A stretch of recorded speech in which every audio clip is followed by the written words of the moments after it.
Here on the show, we talk about how brands can better reach family decision makers like moms through storytelling and strategy and great marketing efforts.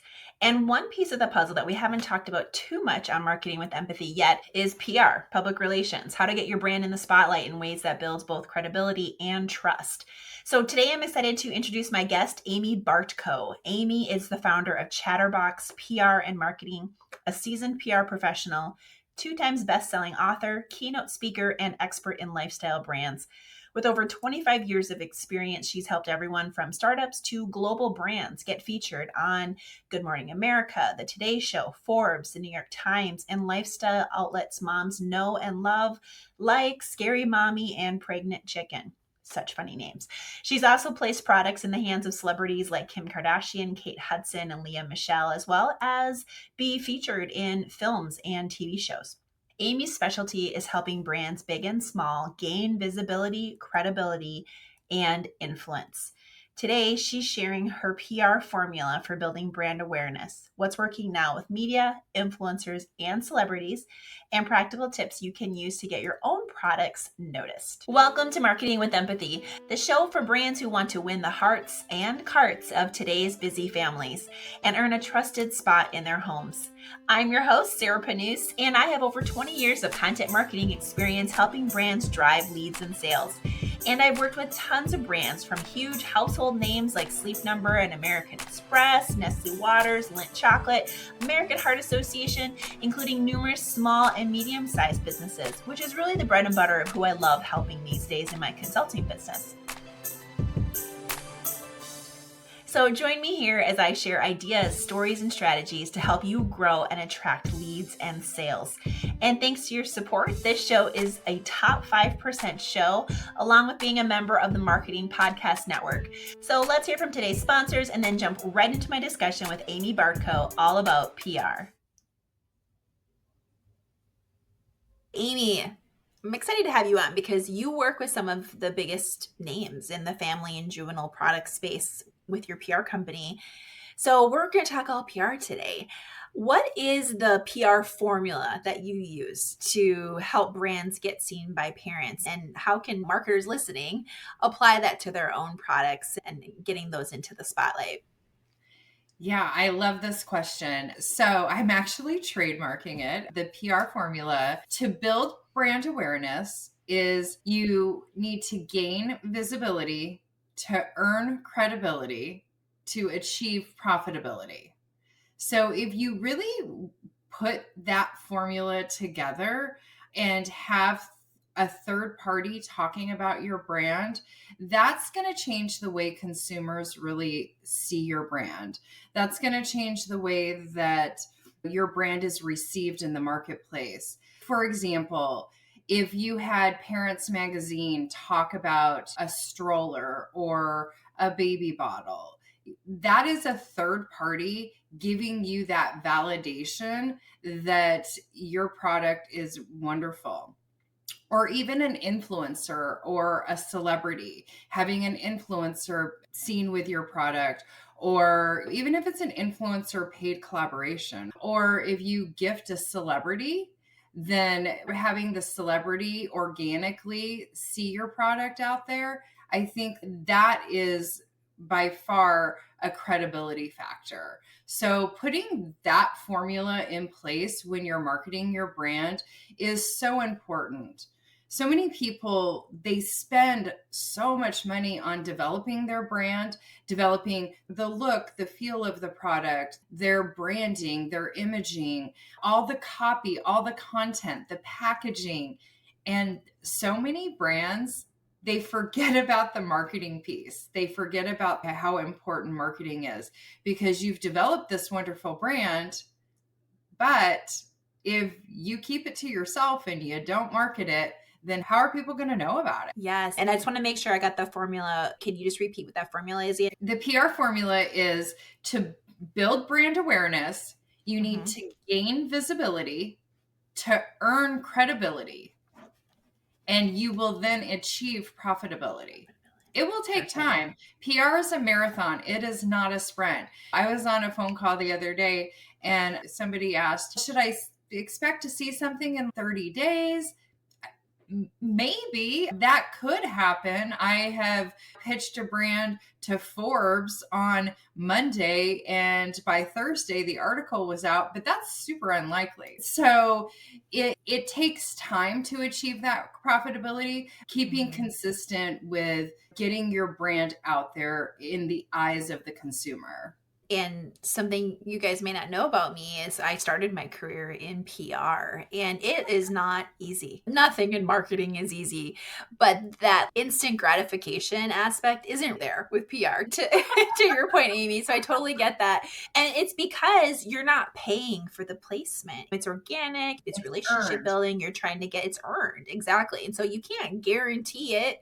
You can't say it's going to launch on this day. And so that's why congrats on that Forbes article being so quick, because that's the dream, like trying to get something that fast in a national outlet. I'm curious to get your thoughts too on what's the current shift, or if you've seen the shift. From my lens, you hear more distrust in media. You hear that influencers were going towards more natural, believable versus the biggest name that maybe isn't as relatable from a mom perspective, and even with celebrities. So I'm just curious, what are you seeing now? Like when in terms of media influencers and celeb space that resonates for brands that want to reach moms, what should they be thinking about in terms of who they partner with? Good question. So it's funny. I have been doing influencer marketing for 18 years, literally before the phrase was even coined. It went from nothing to influencer marketing, and now they're content creators. I think that's the PC term to use Yeah. in our space today. But I've been doing it for 18 years, and I'm very well known in the celebrity and influencer space. Back in the day when I started influencer marketing, I never paid for it. There's actually a lot of influencers that I work with that I have nurtured a relationship over the course of the 18 years, and they have friends, and I'm known in that space. So with influencer marketing, yes, you're absolutely going to pay an influencer. But one of the things to keep in mind is there are affiliate programs too. And there's a lot of influencers that may be open to using an affiliate link. Like I know one influencer, she typically charges $4,500 for a reel. But sometimes if she feels she can promote the product really well, she'll waive her fee and just do the affiliate link with a nice commission of, say, 25% commission. I know there was one brand she worked with that she made over $100,000 from an affiliate link. Wow, good for her. And it's such an easier lift from the brand too if you don't have the immediate budget, but it can come out from the product side. It's a Right. creative way to look at it. And if she made over $100,000, think of how much the brand made. Right, exactly. So there's the influencer piece of your question. The celebrity piece is something I have been working with for quite some time as well. And with the celebrity piece, I do gifting. I do celebrity gifting. Quarterly, I send gifts to celebrities, and I do a big gifting during the holidays. But for example, for the 2024 holiday season, the winter holiday season, I gifted 40 celebrities. I had 85% either post or do an unveiling. And it's celebrities and influencers that I gift, I should say that. So it was 20 influencers, 20 celebrities. And organically, you see the product through their posts. Now, paying a celebrity or having a celebrity ambassador for your brand could be extremely expensive, 25,000 all the way up to $500,000, just depending on what the lift is for the celebrity. So sometimes that's out of reach for brands unless you're this massive global brand that has that budget. Most people don't have that budget, but doing an organic gifting and then having a win from that's super impactful. So there's the celebrity answer to your question. So now let's go to the media. Your original question was people feel like media is no longer organic. And really, with the media, I think that people are tired of the news. Maybe that's where people are questioning. But when we're talking about product roundups or the best of, because that's really what brands are in, right? Having an article written specifically about your product, that's an advertisement. And the media is not going to do that. But being in a roundup or the best gifts for moms for Mother's Day or the best gifts for the holidays. There's a thing at Christmas in July. So Yes. the reason why people talk about Christmas in July is because all of the media outlets, that's when they get their holiday gift guide assignments. Mm. So that is a very long stretch, right? From July, the first gift guide usually drops in October. So here you are working diligently trying to get your product into those gift guides. People really resonate with the gift guides and those organic product roundups. What kind of media opportunities should brands that are targeting moms be thinking about, especially if they want to stand out in such a crowded space? Any tips? Really, if you're on Amazon, a lot of the gift guides for the holidays will be like the best gifts for under $50 for the holidays on Amazon, or really be unique, the best gifts for kids under 2. Really lean into what your brand is, what your brand stands for, and what your product stands for.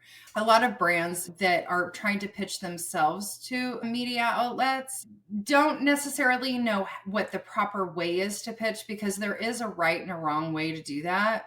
And really just making sure that you're leaning into what your product stands for. Best gift for travel, whatever it is, talking about how your brand is going to benefit the family. Yep, framing it up in a way that the media outlet can think of, oh, that's a story. That's the bucket that this could fall into, right? Like it's really thinking about those pillars of how that can make sense for them. Absolutely. Storytelling is key. And one of the things I always tell people to do is, what gift guides covered similar products last year? That's a great tip. Do your research and reach back out because they're probably going to want to talk about something the next year if that's what they tend to talk about over time. Absolutely. Absolutely. Not only that, a lot of times they often update an article. So there will be an article from last year that they'll just update. I hadn't thought about that because you're right. Especially, it's a lot easier to do that than to write a whole new piece. Yeah, Right. absolutely. What's a recent PR win you've helped a brand land that led to a noticeable increase in exposure or sales or whatever their goal was? And what do you think made it work so well? Gosh, there's so many. I feel like one of the big wins that we had, like collectively, I recently over 30 products on the Netflix movie Pregnant with Amy Schumer. Okay. And there was a lot of exposure for several brands on that movie. Again, a credibility factor, right? A credibility piece. So with that, the brands are able to promote the fact that they were on Netflix, that they were on the Pregnant with Amy Schumer. So there's one with the gifting in general, because I do gifting quarterly. We often get wins, just organic wins, people doing unboxing, like I mentioned earlier, or the organic post. And often people will search out the product. Sometimes we get tagged, sometimes we don't, but the product gets searched. We've gotten television segments. We recently had one of our brands in a roundup on Good Morning America. And the win there was that the producer reached out to us in regards to the brand.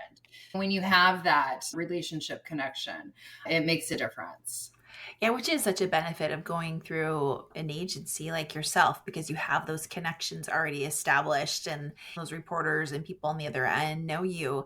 And your examples were great too because it also expands the mindset of movies, right? Movie placement, you have print, you have digital, you have TV. There's a lot of levers and places that you can get coverage of your products or services.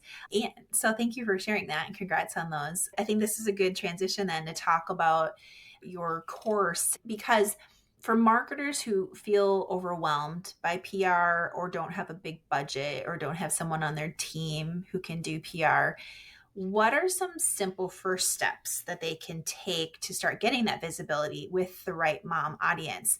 And I think your course is great. And I know you and I had talked about a freebie for this audience, your do's and don'ts of pitching. So I think this is a great chance to talk about those, because if you're listening right now and you feel like you're in that bucket, Amy has some great resources to help you. One of the things that I like to always say is PR can be daunting for people, but if you put together the formula and you actually follow the steps that I teach people, you absolutely can do exactly what I do as good as I do it. It's just really following the steps, right? So, one of the things that I like to tell people first is you should always set up a Google alert on your brand, your company name, and yourself. Or if you have several products, set up a Google alert for the different products. If you're dealing with strollers, if you're dealing with, let's say, the best travel stroller. So set up a Google alert for that. Be specific, because what will end up happening on these Google alerts, there's a news button at the top of Google. And you can click on that news button and it will list you all of the articles that have been written that have a travel stroller in it. Okay. So that's the first thing. The next thing you do is set up a Google alert on your competitors. So that same Google alert will come up and show all the articles that your competitors are being featured in. So that gives you a couple of things. That tells you what media outlet is actually writing about your topic, your product. Also, it tells you who is writing about it. And then set up a Google alert on the journalist. So those are some great tips to find out exactly what outlets are covering your product. Because a lot of times people will be like, how do I know who to contact or how to contact them or who's writing about my space?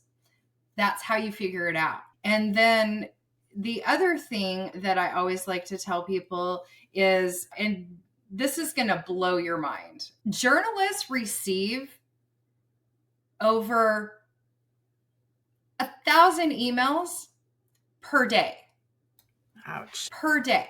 You stand out in their inbox by making sure that your subject line is really solid. Let's use the stroller, for example. You're not going to say something like the best stroller in your subject line. You're going to say something like the best travel stroller to take on family vacation. That literally tells them what they're opening. They are opening a travel stroller that is great for family travel. That email will get opened, but the best stroller, not quite. That will absolutely get overlooked. And make sure that you're touching the journalist. You want to make sure that you're reading their articles or you're following them on social media. You know what they had for lunch. I know that sounds super creepy, but if you are engaged with them and you're engaged with what it is that they're doing, they're human, right? We all like that nicety when we get an email. Hey, how are you? Oh my gosh, you look like you had a great time with your family on spring break going to Disneyland. Whatever it is, by pointing that out, they are more likely to read through your email. But just by copying and pasting the same exact email across 1,000 journalists, that's not going to land. So those would be my high level tips. Definitely make sure everything is on point. Yeah, and I can echo that email subject line piece as somebody who I get pitched a lot for guests to be on this podcast. And as I'm scrolling through and looking through, there have been a lot of guests who their subject line hasn't been clear. And actually, I thought it was like a sales pitch for something and I deleted it. I didn't even look at it. And they'll follow up again with something else. And I'm like, oh, I didn't even realize you had pitched me before because your subject line was so confusing that I didn't even have the time to look through it in depth. So it was like either deleted or moved to read later folder that I have. But then I never get to my read later. It's so true. It's so true. So journalists are like me times many times with over 1,000 a day. So that is pretty critical, is be really clear about what the heck it is in that subject line. So I just wanted to add that point because it's so important. Just getting your foot in the door for sure. Talk about your freebie then, your do's and don'ts of pitching. It's a list of the do's and the don'ts. Subject line is one of them. And also, another one is spray and pray, where you're just copying and pasting the same email and sending it out. So absolutely, the do's and don'ts will help you get a good handle on what exactly you should be doing and what you shouldn't be doing, to the point of when to pitch. Mondays and Fridays are usually not great days to pitch. Monday inboxes are super full. Fridays, a lot of people are checked out, especially in the summertime. Summer Fridays is absolutely a thing. Dive into that. And if anyone has any questions, definitely let me know. But you'll get a lot out of the do's and don'ts. It's really informative and eye-opening. I'll put that link in the show notes. And one other free resource that I sign up for is Peter Shankman. Peter Shankman has this great free email that SOS. goes out. Yeah, SOS twice a day. It's sourcesofsources.com. So basically media outlets are telling him, hey, here's things that we're looking for. He culminates that together and sends out a morning and an afternoon edition kind of thing. And I have seen a lot of very useful, like I know people that will be good for things and I'll email it to them like, hey, did you see this? That's just like an easy free source to hear what media folks are looking for directly, to see if your product or service maybe could fit into that or any of your clients and things. Quoted is also a good one. It's QWOTE. That's a good one as well. And there's a free and a paid version of Quoted that has journalists that are popping in and looking for coverage ideas for sure. Oh, cool. You said I haven't heard of Quoted. So QWOTED is what you said. Uh-huh. Okay. I didn't know that one. Great. Thank you. Yeah. So many great resources. And then what I love about what you do as well is you serve clients. So you help clients and get all these placements, but you also, if folks want to learn how to do PR, you have a course where you can teach them, which is really great for those listening that maybe you have someone on your team, you want to elevate their skills or to learn more. Can you talk more about your online course? The reason why I actually have two different containers, because one of the things I've realized is not everybody has the budget for PR, because PR is expensive. I'm expensive. And because I do all of these things that I just talked about, and I have all of these great relationships and all of the things, I subscribe to expensive databases and what have you. And not everybody has the budget for a PR retainer. I saw the need that brands, they really benefit from that PR formula, having that third party give you the credibility behind your brand, talking about your brand. So with that being so important in my eyes, I wanted to develop something where people could actually do it themselves. So I have a PR consulting where I build out a customized roadmap for people and teach them one-to-one how to do PR. But then I also have a course that is extremely affordable, and it teaches you exactly how to do everything I do at your own pace. And there's templates that I provide in there. I give you all the tips and the tricks, and I give you all of the PR education that you need to execute your own PR strategy in today's market. The digital course is only $397. I've made it affordable for everyone because that's how passionate I am about it. And I love teaching people how to do it. It's great to have those options where they could one-on-one be taught by you or do it at their own pace at a really affordable rates. Okay, we're wrapping up here. So I'm just curious, it used to be like 2 to 3 months for short lead and long lead was like 4 to 6 months. Is that still what you see now? Definitely the long lead. It's probably 3 to 6 months for print. Okay. But for digital, especially with the holiday gift guides, that is a long lead because think about it. You remember how I said that journalists are getting 1,000 emails a day? In gift guide season, it can exceed 2,000 a day, 7 days a week.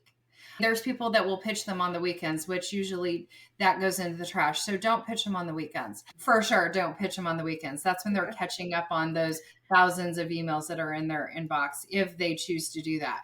Be aware, keep that subject line on point. And podcasts too. I think you brought up podcasts, which is not something I talked about, but that is absolutely a PR angle. Podcasts are super important. And they're the new Instagram, I like to call it, because everyone is tapping into podcast. Everyone is having that beautiful conversation or listening to that beautiful conversation with their bestie in their ears while they're cleaning the house, walking, driving, whatever it is they're doing. It's more of an intimate. And there's about a 54% return on podcast. And what that means is people are engaging, they're researching, they're looking into the guest topic. It's about 54%, which is the highest out of all the media. Which is huge.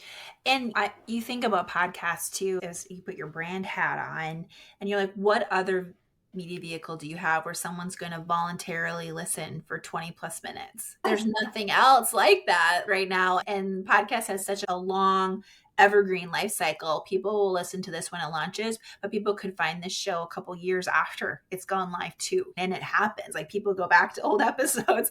My show's been on for 5 years now, and I have people, they're still listening to some of the early ones. And I'm like, oh, cringe, because my earlier ones weren't as good. But also at the same time, there's still so much value. And you think, dang, this 5 years ago, and I'm still getting people listening to these things. It's a great medium for sure. As we wrap up, tell us how people can connect with you personally, your business, the courses, and all of that. You can follow me on Instagram or LinkedIn, and it's Amy Bartko. And then if you're interested in learning more about the course, we'll drop the link to that in the show notes as well. And if anyone has any questions or wants to brainstorm about PR and how that would benefit your brand, definitely reach out. If you want to keep learning from Amy, check out her free resource, The Do's and Don'ts of Pitching, and her affordable PR course, both linked in today's show notes. Whether you're a startup or a bigger brand, these tools will help you get seen by the right family decision makers. And if this episode sparked ideas for your own marketing, please share it with a colleague or friend. Don't forget to follow Marketing with Empathy so you never miss future episodes, packed with strategies and real-life examples to help you connect with families through storytelling and empathy and great marketing. Thanks again for listening. I'm Sarah Panus. Keep showing up with empathy and strategy in your marketing, and I'll see you back here next time. God bless.